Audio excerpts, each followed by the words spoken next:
بسم اللہ الرحمن الرحیم۔ السلام علیکم ورحمۃ اللہ۔ عربوں کے دو مشہور بت جو صفا و مروہ پہاڑیوں پر پوجے جاتے تھے، یہ وہ بت تھے جسے لوگوں نے اپنے ہاتھوں سے نہیں تراشا تھا، بلکہ یہ جیتے جاگتے حقیقی انسان تھے۔ انہوں نے خانہ کعبہ کے اندر ایسا کیا جرم کیا تھا جس کی وجہ سے اللہ نے انہیں ایسا خوفناک عذاب دیا جو آنے والے لوگوں کے لیے عبرت کی نشانگاہ بن گیا۔ تب سے لے کر اب تک جس نے بھی بیت اللہ کی بے حرمتی کی یا بے حرمتی کرنے کی کوشش کی تو اللہ نے ان کا وہ حشر کیا کہ رہتی دنیا تک عبرت کا نشان بن کر رہ گئے، پھر چاہے وہ دنیا کا طاقتور بادشاہ ابرہہ اور اس کے ہاتھیوں کا لشکر ہی کیوں نہ ہو۔ اس کے علاوہ تاریخ میں کئی ایسے واقعات ملتے ہیں جنہوں نے کعبہ کی بے حرمتی کی اور ان کو اللہ نے دردناک عذاب دے کر تباہ و برباد کر دیا۔ اس کی ایک مثال اصاف و نائلہ ہیں۔ اصاف اور نائلہ بنت زید دراصل قبیلہ بنی جرہم کے ایک مرد و زن تھے۔ نائلہ ایک خوبصورت اور حسین لڑکی تھی جو اپنے قبیلہ میں یمن کے کسی علاقے میں رہا کرتی تھی۔ یہ خوبصورت حسینہ قبیلہ بنی جرہم میں اپنے حسن کی نمائش کیا کرتی تھی اور وہ فحش لباس پہن کر گھر سے نکلتی تھی اور قبیلہ کے نوجوان اس کے پیچھے پیچھے چلتے تھے۔ ہر کوئی اس سے تعلقات کا خواہش مند تھا۔ انہی لوگوں میں قبیلے کے سردار کا بیٹا بھی شامل تھا جس کا نام اصاف بن یالا تھا۔ اصاف اور نائلہ آپس میں محبت کر بیٹھے اور یہ محبت بہت ہی جلد خباثت میں بدل گئی۔ انہوں نے آپس میں ناجائز تعلقات قائم کر لیے اور جب کبھی موقع ملتا تو دونوں زنا میں مشغول ہو جاتے۔ اس طرح یہ سلسلہ یوں ہی چلتا رہا۔ جب ان کے گھر والوں کو اس کا علم ہوا تو وہ ان کے خلاف ہو گئے، جس وجہ سے ان کے ملنے پر پابندی لگا دی گئی۔ ایک دفعہ کا واقعہ ہے کہ بنی جرہم کا ایک قافلہ حج کرنے کے لیے مکہ روانہ ہوا تو یہ دونوں بھی اس قافلے کے ساتھ حج کے لیے چل دیے۔ قافلہ مکہ پہنچا اور یہ حج کے ایام تھے۔ انہی دنوں کا واقعہ ہے کہ ایک روز کعبہ میں لوگوں کی تعداد بہت ہی کم تھی اور آس پاس کوئی بھی موجود نہ تھا، لہٰذا شیطان نے ان کے دلوں میں وسوسہ ڈالنا شروع کر دیا۔ وہ دونوں خانہ کعبہ میں داخل ہو گئے اور اس تنہائی کے عالم میں زنا کرنے لگے۔ ان کی اس خباثت اور کعبہ کی بے حرمتی پر زمین اور آسمان کانپ اٹھے، سمندر کی موجیں جوش مارنے لگیں اور اللہ کی طرف سے عذاب نازل ہو گیا۔ ہوا یوں کہ جب وہ خانہ کعبہ کے اندر بدفعلی کر رہے تھے تو اسی وقت ان کی روحیں قبض کر لی گئیں اور ان کے گوشت پوشت کے جسم پتھر کے بنتے چلے گئے۔ یہ لمحہ انتہائی خوفناک اور عجیب و غریب تھا۔ تو زندہ انسان عذاب الہی کے تحت اب پتھر کے بن چکے تھے۔ کچھ دیر بعد جب بنی جرہم کے لوگ کعبہ کے قریب آئے اور بیت اللہ کے دروازے کو کھولا تو دونوں بدبخت برہنہ حالت میں پتھر بنے کھڑے تھے۔ وہ یہ سمجھ گئے کہ یہ خبیث اللہ کے مقدس گھر میں کس جرم کا ارتکاب کر رہے تھے۔ لوگوں نے دونوں کے مجسموں کو اٹھایا اور باہر لا کر زمین میں گاڑ دیا تاکہ یہ لوگوں کے لیے عبرت کا نشان بنا رہے۔ کچھ دن گزرنے کے بعد مکہ کے لوگوں نے اصاف کے بت کو اٹھا کر کوہ صفا کے مقام پر رکھ دیا اور نائلہ کے بت کو اٹھا کر کوہ مروہ کے مقام پر رکھ دیا۔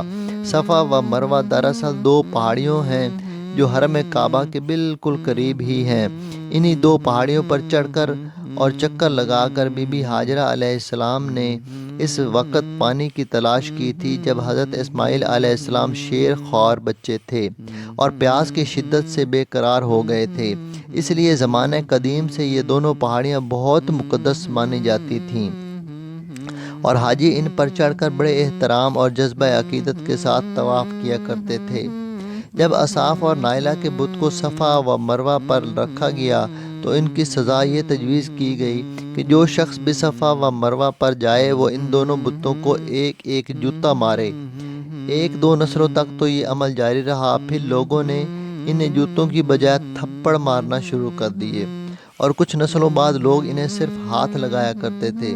اس طرح وقت گزرنے کے ساتھ ساتھ لوگوں نے ان سے عبرت حاصل کرنا کم اور ان کی تعظیم زیادہ کرنا شروع کر دی، یہاں تک کہ ایک وقت ایسا آیا کہ عربوں نے جاہلیت کی بنا پر ان کو محبت کی علامت قرار دینا شروع کر دیا، اور قبیلوں میں ان دونوں کے عشق کی داستانوں کو فخر سے بیان کیا جانے لگا۔ آہستہ آہستہ یہ محبت کی دیوی اور دیوتا قرار پائے۔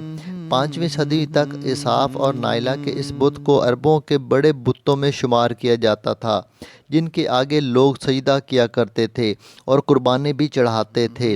حضرت زید بن حارث رضی اللہ تعالیٰ عنہ بیان کرتے ہیں کہ زمانہ جاہلیت میں جب مشرکین مکہ بیت اللہ کا طواف کرتے تھے تو اساف و نائلہ کے اس بت کو چھوتے تھے۔ میں ایک دفعہ رسول اللہ صلی اللہ علیہ وآلہ وسلم کے ساتھ بیت اللہ کا طواف کر رہا تھا، لہٰذا جب میں ان بتوں کے پاس سے گزرا تو ان کو چھوا۔ اس پر آپ صلی اللہ علیہ وآلہ وسلم نے مجھ کو ان بتوں کو چھونے سے منع کیا۔ میں نے اپنے دل میں کہا کہ دیکھوں تو صحیح کہ چھونے سے ہوتا کیا ہے، اس لیے دوبارہ ان کو چھوا۔ آپ صلی اللہ علیہ وآلہ وسلم نے دوبارہ ذرا سختی سے منع کرتے ہوئے فرمایا، کیا تم کو منع نہیں کیا تھا؟ حضرت زید فرماتے ہیں کہ اللہ کی قسم، اس کے بعد کبھی کسی بت کو میں نے ہاتھ نہیں لگایا، اور میں قسم کھا کر کہتا ہوں کہ نبی صلی اللہ علیہ وآلہ وسلم نے کبھی بھی کسی بت کو نہیں چھوا تھا، یہاں تک کہ اللہ نے آپ کو نبوت عطا فرما دی اور آپ پر وحی نازل ہونے لگی۔ ایک دن ہدایت کا ایک ایسا سورج طلوع ہوا جس سے یہ پورا خطہ جگمگا اٹھا۔ حضور پاک صلی اللہ علیہ وآلہ وسلم نبوت کے عہدے پر فائز ہوئے۔ آپ صلی اللہ علیہ وآلہ وسلم نے نبوت و تبلیغ کا کام شروع کیا۔ 10 ہجری میں جب اللہ نے عرب میں دین اسلام کو غالب کیا اور محمد صلی اللہ علیہ وآلہ وسلم نے مکہ فتح کیا تو آپ فتح کے بعد حرم شریف میں داخل ہوئے، اور آپ نے اپنے بھائی حضرت علی کے ساتھ مل کر تمام چھوٹے بڑے بتوں کو توڑ ڈالا۔ آپ بت توڑتے جاتے اور یہ فرماتے جاتے کہ حق آ گیا اور باطل مٹ گیا، بے شک باطل نے مٹ جانا ہی تھا، یہاں تک کہ خانہ کعبہ تمام بتوں سے پاک ہو گیا۔ پھر آپ صفا اور مروہ پر تشریف لے گئے اور اساف و نائلہ کے اس بت کو اپنے مقدس ہاتھوں سے توڑ ڈالا۔ ہم نے دیکھا کہ اساف و نائلہ کے اس بت کو لوگوں نے بطور عبرت صفا اور مروہ پر رکھا تھا، لیکن شیطان نے انہیں ایسا گمراہ کیا کہ وہ ان کی پوجا کرنے لگے۔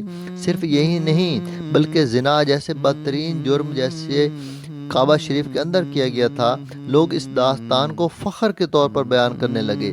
ہونا تو یہ چاہیے تھا کہ ان کی اس بدفعلی پر لعنت کی جاتی، لیکن عربوں نے اس گناہ کو داستان عشق بنا دیا اور اساف و نائلہ کو ایک رول ماڈل کے طور پر پیش کرنے لگے۔ بالکل اسی طرح آج کے اس فتنے بھرے دور میں یہی کچھ حالات نظر آتے ہیں، جہاں اگر کوئی شخص کسی طرح کا سنگین جرم کرے تو لوگ اسے ہیرو کی طرح بطور نمونہ پیش کرتے ہیں۔ فریڈم آزادی خیال اور لبرلزم کے نام پر ہر طرح کی خباثت اور برائی کو خوبصورت انداز میں پیش کر کے اس کی بھرپور تائید کی جاتی ہے۔ اللہ رب العزت سے دعا ہے کہ اللہ ہمیں ہر قسم کی برائیوں اور فتنوں سے محفوظ رکھے اور شیطانی لعین کے وسوسوں اور چالوں سے حفاظت فرمائے، آمین۔